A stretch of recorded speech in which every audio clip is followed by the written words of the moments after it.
Hi guys, it's Maysam. I'm one of the IELTS teachers, and today we're going to talk about the IELTS Academic Writing Task 1 and 2.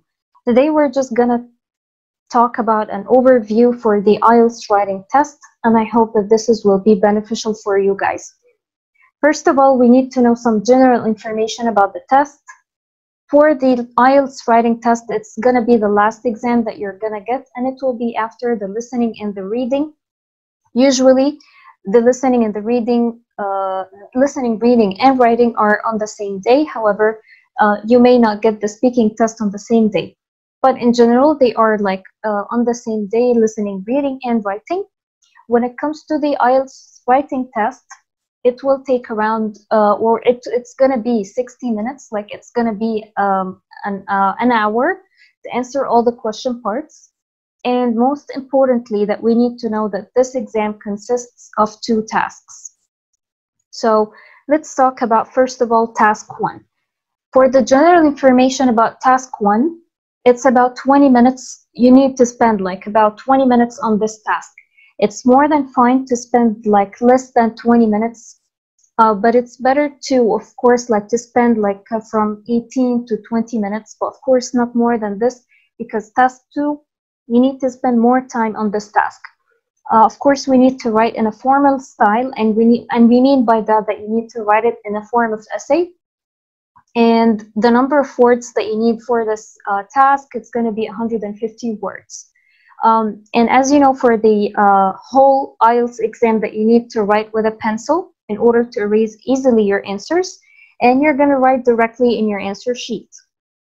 This is for the IELTS task 1 and how it looks like. This is how it looks like in the real exam. You're going to have like a box that's going to have the description of the question in it. And below that, you're going to have the graph or whatever it is, like a chart that you need to describe in an academic way. So for the answer sheet, of course, we need to see, like some students feel that it is better to see like a sample of the answer sheet in order to be familiar and in order not to panic on the real exam. So when it comes to the answer sheet, you're going to have it like this. You're going to write your name, the center number, and the candidate number, and whatever module you're taking. And of course, the examiners will help you with this if you have any questions. When it comes to the question types, we need, of course, to know like a very quick overview about the question types that you can have on your IELTS task 1 exam, and especially the academic one. The first question type that you're going to have, it could be like a line graph or line graphs, a bar chart or bar charts, pie chart or pie charts, diagram or diagrams, table or tables, map or maps. And you could have it as multiple, like this. You can have a bar chart and a pie chart, like in one question. And you have to describe all of these shapes. So for some people, like whenever they see these things, they cannot understand it and they may not get anything out of it. However, to agree on something, when it comes to the IELTS writing test, if only you know the proper tips, or if only you know how do you get scored, it's going to be an easy thing, and it will be one of the things that you can guarantee in your IELTS test.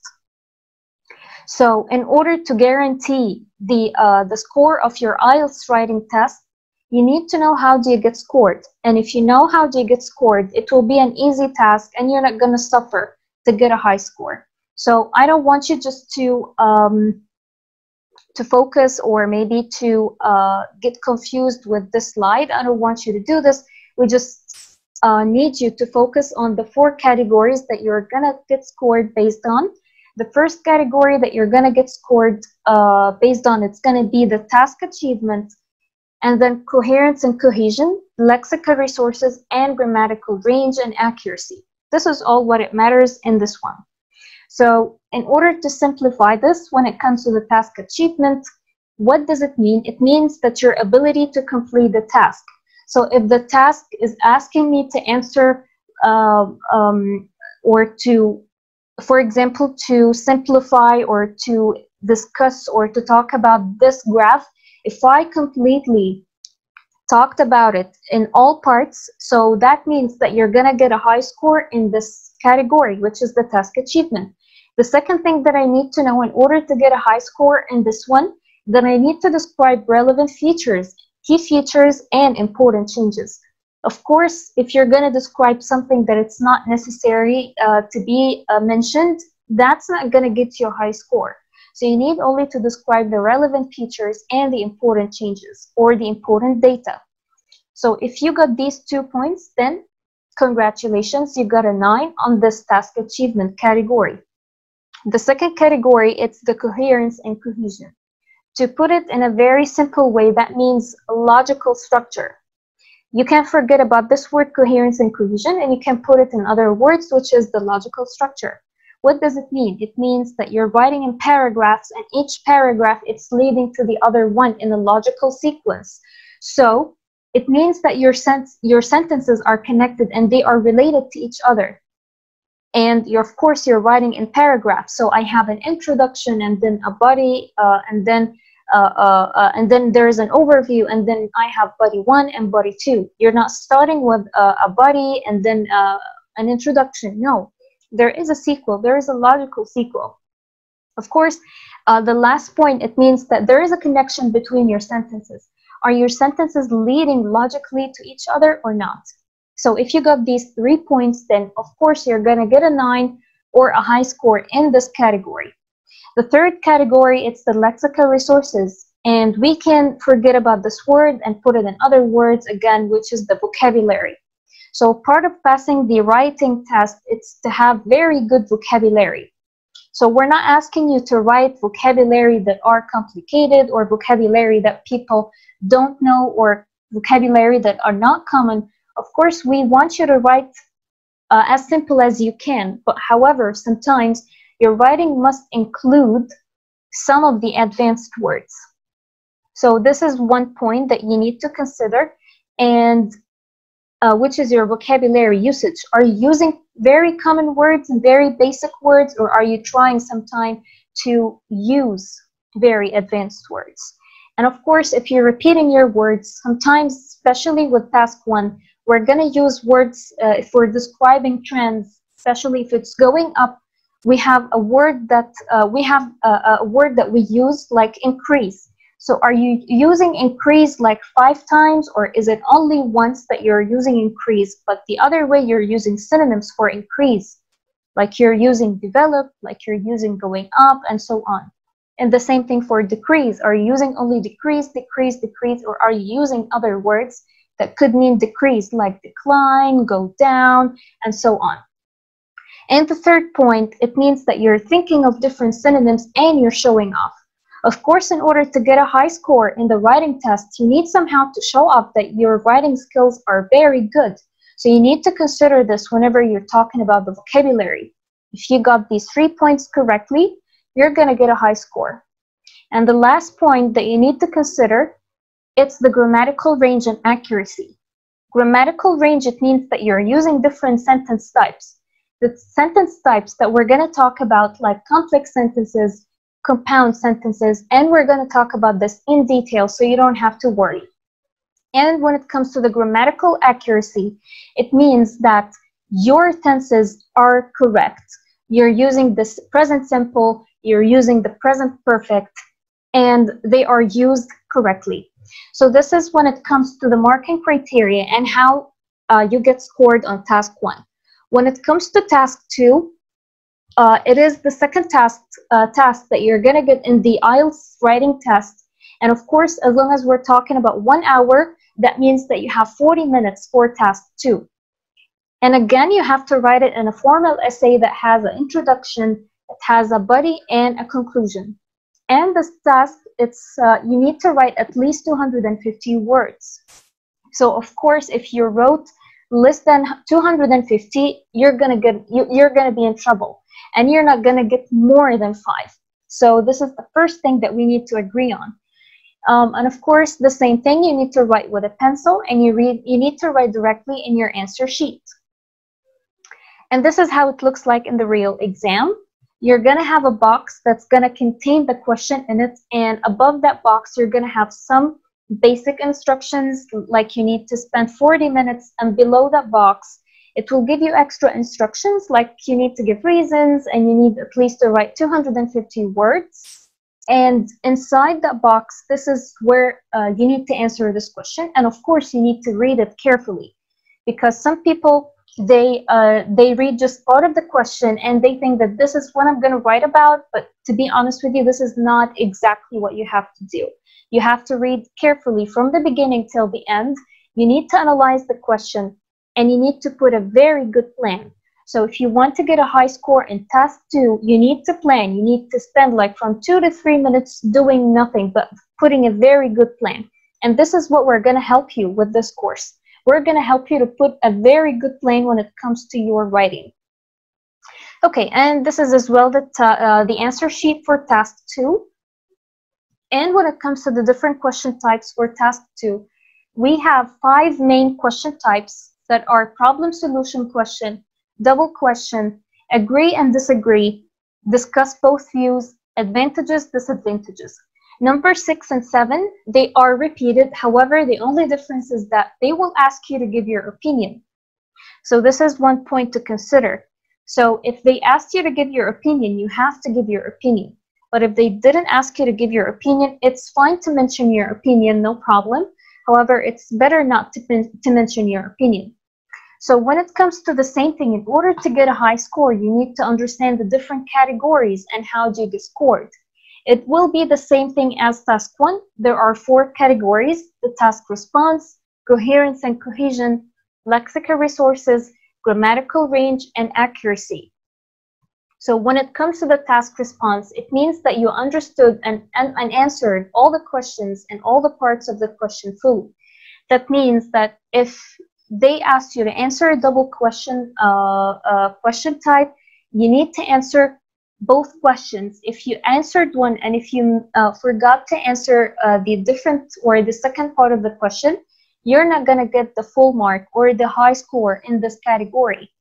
And if they asked you, for example, to give your opinion and you didn't, you're not going to get more than 5. Okay. Of course, you need to answer all the parts of the question. You need to present relevant ideas. For example, if they ask you about a certain topic, you need to give relevant ideas according to that topic. If you're giving ideas that are not related to this topic, that means as well that you failed in this category. You fully explained your ideas using the examples and, of course, using the reasons and everything. And the second category, it's the coherence and cohesion, like we talked about like what we mentioned in task 1, which means the logical structure, which means that you need to have structure when it comes in your answers. Is there like a logical structure or a logical paragraphs? Like I'm starting with an intro, then body, and then a conclusion. Or are you starting with a body and then introduction and then a conclusion? So of course, you have to present logical paragraphs. The second point that you need to consider is if you're including an introduction and a conclusion, you don't start by mentioning only bodies like body 1, body 2, body 3, body 4. No, you need an intro and you need a conclusion. That's how you write a formal essay or an essay in general. For point number 3, you're presenting one main idea per paragraph, and this is a very important point.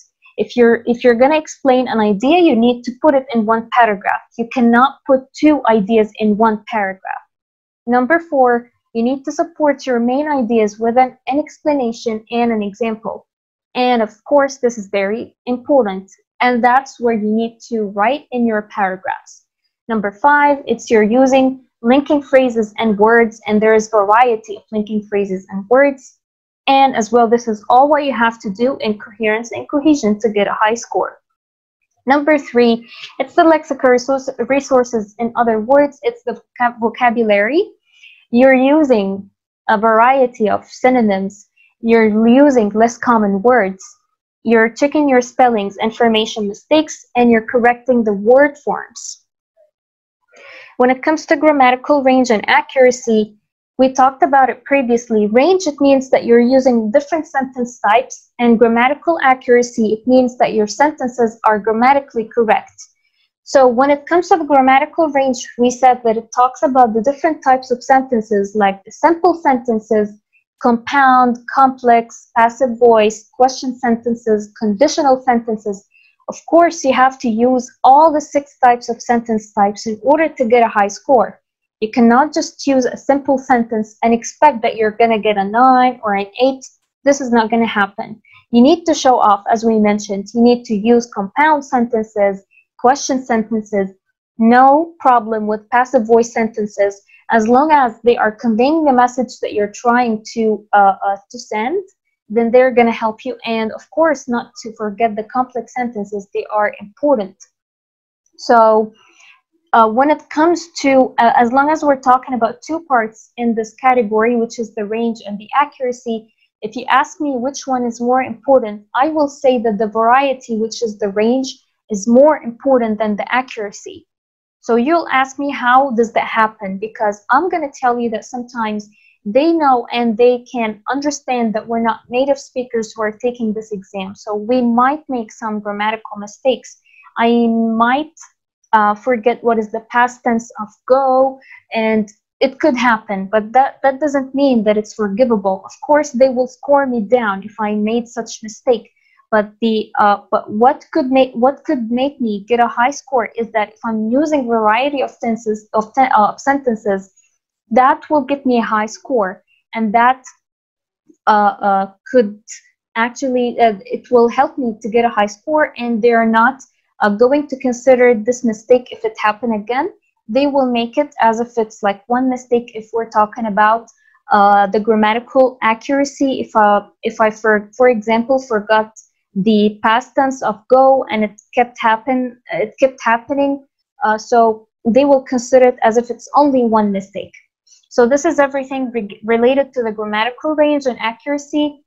The most important type of sentence, it's the complex sentences. And complex sentences, it's something that I urge you to use a lot in your writings, but in part 1, in task 1, and in task 2.